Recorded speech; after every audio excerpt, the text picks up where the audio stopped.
We started that day at 7:30 a.m., and our assignment at the time was to maintain high visibility along Constitution Avenue, namely the blocks leading up to President's Park, where then-President Donald Trump was holding his gathering.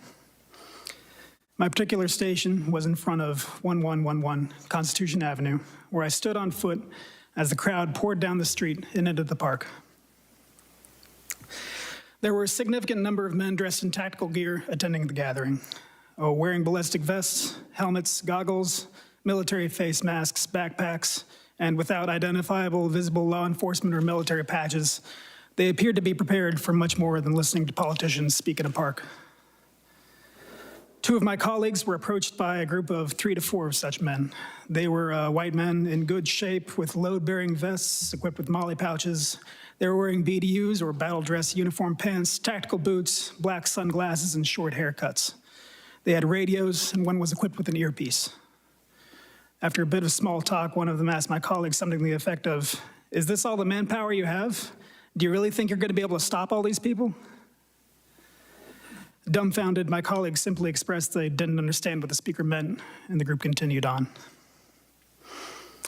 As the day went on and speakers in the park said their piece, I monitored the crowd on the radio. Over the radio, I heard our gun recovery unit working constantly, monitoring those in the crowd suspected of carrying firearms, and making arrests and seizures when possible. Multiple gun arrests were made from January 5th through the 7th against those attending and likely had attended or planned to attend Donald Trump's gathering. Unfortunately, due to the course of events that day, we will never know exactly how many were carrying firearms and other lethal weapons. I don't know what time it was, but eventually the flow of the foot traffic reversed, with people leaving President's Park and traveling eastbound down Constitution Avenue towards the United States Capitol. At approximately 12:30 p.m., I noticed a commotion about half a block to my east, and I saw the crowd starting to coalesce around 2 figures. I ran to where they were and found a confrontation at the intersection of 10th and Constitution Avenue Northwest. One counter-protester, a black man, was backpedaling away from a white man in a Trump-labeled face mask who was closely following him with an outstretched arm. Myself and my colleague first arrived and physically separated the two, but a crowd of Donald Trump's people had gathered. They attempted to bait the counter-protester into attacking, shouting insults such as, "Your mother's a whore," and accusing him of hiding behind the cops. Eventually, enough MPD members had gathered to move along the crowd, who continued eastbound toward the Capitol building, and the counter-protester departed northbound on 10th Street. Returning to my post, I continued to monitor the radio. I could hear Commander Glover leading the defense efforts at the Capitol as the protesters began their transition from peaceful assembly into terrorism. I became agitated and wished we could move in to support as I could hear the increasing desperation in the commander's voice. Yet we still had to wait for our orders to change. And eventually they did. At approximately 1:30 p.m., the commander authorized rapid response platoons to deploy their hard gear and respond to the Capitol, including CDU-42. The last thing I remember hearing over the air before departing for the Capitol grounds was confirmation that our explosive ordnance disposal team had discovered a device. Given which unit was being associated with the device, I immediately realized MPD had discovered a bomb of some type near the Capitol. This thought was never far from my mind for the rest of the day. We ran back to our vans and got on our hard gear as quickly as we could. Navigating alternate routes to avoid the foot traffic, we drove as close as we could to the Capitol, disembarking at the northwest side of the Capitol grounds. We gave our gear a final check and marched towards the West Terrace. The crowd was thinner the further out from the Capitol you were. So as we marched, the resistance that we initially met was verbal. A man sarcastically yelled, "Here come the boys in blue, so brave." Another called on us to remember your oath. There was plenty of booing. A woman called us stormtroopers. Another woman, who was part of the mob of terrorists laying siege to the Capitol of the United States, shouted traitors. More found appeal in this label and shouted traitors at us as we passed. One man attempted to turn it into a duosyllabic chant. We continued to march. We had been marching in 2 columns, but as we got closer to the West Terrace, the crowd became so dense that in order to progress, we marched single file, with our hands on the shoulders of the man in front of us in order to avoid separation. However, as we came close to the terrace, our line was divided and we came under attack. A man attempted to rip the baton from my hands, and we wrestled for control. I retained my weapon after I pushed him back. He yelled at me, "You're on the wrong team." Cut off from our leadership, which was at the front of our formation, we huddled up and assessed the threats surrounding us. One man tried and failed to build a rapport with me, shouting, "Are you my brother?" Another takes a different tack, shouting, "You will die on your knees." I was at the front of our group and determined we had to push our way through the crowd in order to join the defense proper. So I began shouting, "Make way," as I forged ahead, hoping that I'm clearing a path for others behind me to follow. However, as I looked back, I saw that the rest of the group came under attack and were unable to follow. The crowd attempted to physically bar the rest of the platoon from following. I backtracked and started pulling the terrorists off my team from their backpacks and their collars. Around this time, one of the terrorists who had scaled the scaffolding that adorned the Capitol at the time threw something heavy down at me and struck me in the head, disorienting me. I suspect this resulted in the likely concussion I dealt with in the weeks after. Another man attempted to disarm me of my baton, and again, we wrestled for control. He kicked me in my chest as we went to the ground. I was able to retain my baton again, but I ended up on my hands and knees and blind. The medical mask I was wearing at the time to protect myself from the coronavirus was pulled up over my eyes so I couldn't see. I braced myself against the impact of their blows and feared the worst. Thankfully, my platoon had repelled their own attackers and got me back on my feet. The crowd started chanting "USA" at us, and we struck out again for the West Terrace. I led the charge through the midst of crowd control munitions, explosions, and smoke engulfing the area. Terrorists were breaking apart the metal fencing and bike racks into individual pieces, presumably to use as weapons. Thankfully, we made it to the secondary defense line on the West Terrace that MPD and Capitol Police were managing to hold. The rest of my platoon got behind the line, and we could take stock of the situation. I realized that back during the previous assault, someone had stolen my radio. From that point on, I was in the dark as to our current status, when reinforcements would arrive. Terrorists were scaling the scaffolding on both our sides, the tower that was in front of us, and attempting to breach the waist-high metal fencing that was the only barrier we had aside from ourselves. The sea of people was punctuated throughout by flags, mostly variations of American flags and Trump flags. There was Gadsden flags. It was clear the terrorists perceived themselves to be Christians. I saw the Christian flag directly to my front. Another read, "Jesus is my savior, Trump is my president." Another, "Jesus is king." One flag read, "Don't give up the ship." Another had crossed rifles beneath the skull, emblazoned with the pattern of the American flag. To my perpetual confusion, I saw the thin blue line flag, a symbol of support for law enforcement, more than once being carried by the terrorists as they ignored our commands and continued to assault us.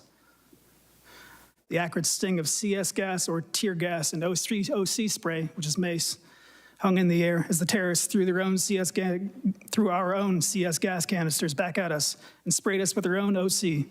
Either they bought themselves or stole from us. Later, I learned at least one of them was spraying us in the face with wasp spray. The terrorists alternated between attempting to break our defenses and shouting at or attempting to convert us. Men alleging to be veterans told us how they had fought for this country and were fighting for it again. One man tried to start a chant of 4 more years. Another shouted, "Do not attack us, we're not Black Lives Matter," as if political affiliation is how we determine when to use force. A man in a QAnon hoodie exclaims, "This is the time to choose which side of history to be on." A man whose shirt read, "God, guns, and Trump" stood behind him, silently holding a Trump flag. A new man came to the front and fixated on me, continually berating me, telling me to take off my gear and give it to him, to show solidarity with we the people, or we're gonna run over you.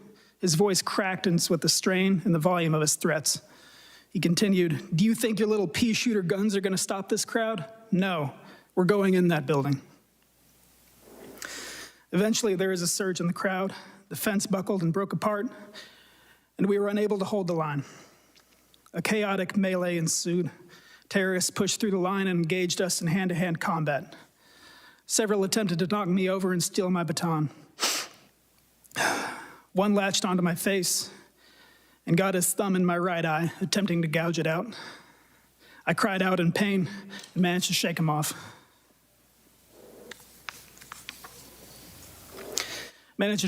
Before any permanent damage was done. I couldn't fully engage anyone. For the moment I do is when another 20 terrorists move in to attack while my hands are full. It was all we could do to keep ourselves on our feet and continue to fall back.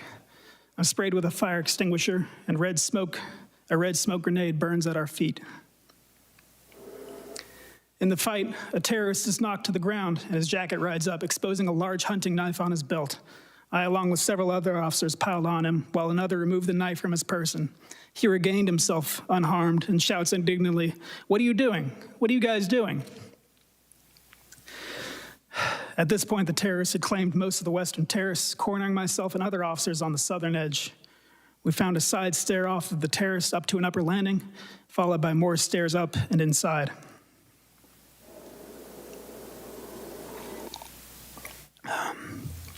Inside the Capitol building, officers walked through the halls briefly until they found a place to sit, decontaminate their faces of OC and CS, and take a quick breather. I followed suit. Someone had managed to find a package of water bottles and was passing them out. I washed off my face as best I could, rinsed out my mouth, and drank the rest. I took the opportunity of relative safety to don my gas mask. Not long afterward, I heard someone calling for officers to move to assist. I steeled myself for another round and descended a stairway into a long hallway filled with smoke and screams. The Capitol building is labyrinthine, but judging from the sound of intense combat, I could tell this hallway led outside to where the terrorists had forced our retreat. Officers were stacked deep, but every so often one would fall back from the front line, nursing an injury or struggling to breathe, and those who remained would take a step forward. It was a battle of inches, with one side pushing the other a few, and then the other side regaining their ground. At the time, I, and I suspect many others in the hallway, did not know that the terrorists had gained entry into the building by breaking in doors and windows elsewhere, so we believed ours to be the last line of defense before the terrorists had true access to the building and to potentially our elected representatives. Eventually, it was my turn in the meat grinder that was the front line. The terrorists had a wall of shields that they had stolen from officers, as well as stolen batons, what other armaments they brought. Even during this intense contest of wills, they tried to convert us to their cult. One man shouted, "We all just want to make our voices heard, and I think you feel the same. I really think you feel the same." All while another man attempts to batter us with a stolen shield. Another man, like many others, didn't seem to appreciate that this wasn't a game. He fought his way across the lawn, up the steps, through the western terrace, all the OC and CS gas, and at the front line of this final threshold was asking us to hold on because he has asthma. The two sides were at a stalemate at a metal door frame that sat in the middle of the hallway. At the front line, I inserted myself so the frame was at my back in an effort to give myself something to brace against and provide additional strength when pushing forward. Unfortunately, soon after I secured this position, the momentum shifted, and we lost the ground that got me there.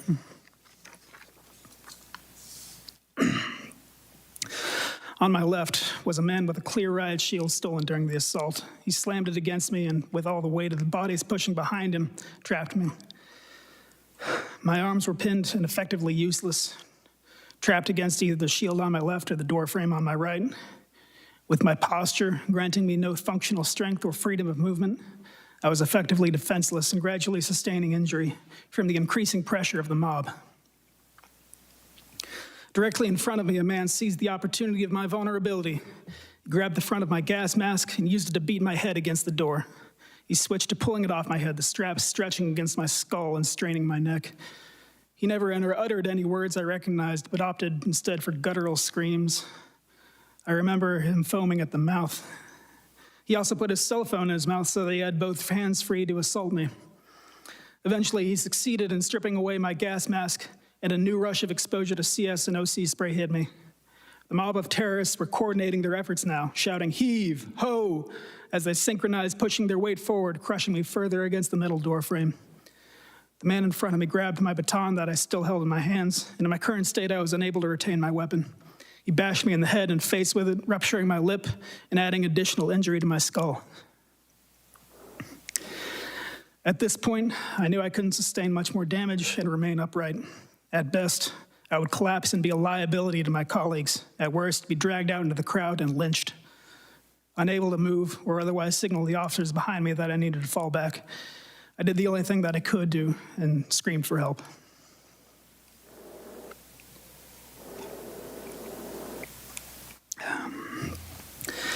Thankfully, my voice was heard over the cacophony of yells and the blaring alarm.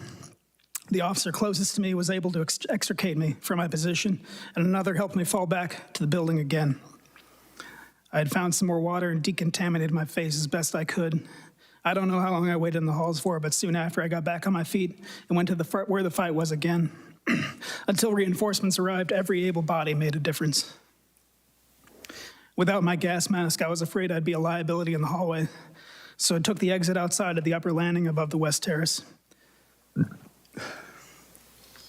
I found a police line being held and the terrace encircling us, much like on the West Terrace lower. It was getting later in the day, however, and it appeared we weren't the only ones getting tired. It seemed most of the mob was content to yell rather than try and break our line again. After some time of guarding the upper landing, I saw reinforcements arrive from the south. I'm not sure which law enforcement agency it was, but I turned to them and I started clapping, as it was a sign that badly needed help was starting to finally arrive. Soon after that, I started feeling the effects of the day taking their toll and went back inside to rest. Gradually, all the members of CDU 42 gathered in the room known as the Capitol Crypt. We checked on each other and convalesced, glad to see each other in one piece. Despite our exhaustion, we would have ran out into the fight again should the need have arisen. Thankfully, as the day wore on, more and more resources had arrived at the Capitol to drive off the terrorists. We stayed in the crypt until quite late. And even after we were allowed to leave the grounds, we didn't get to go home. Those who needed immediate medical attention took a van to the local hospital, while the rest of us parked near the city center until the city was deemed secure enough for us to check off. I believe we finally got that message around 1 a.m. the following morning. We drove back to the 4th District and from there went home. Thank you for letting me testify.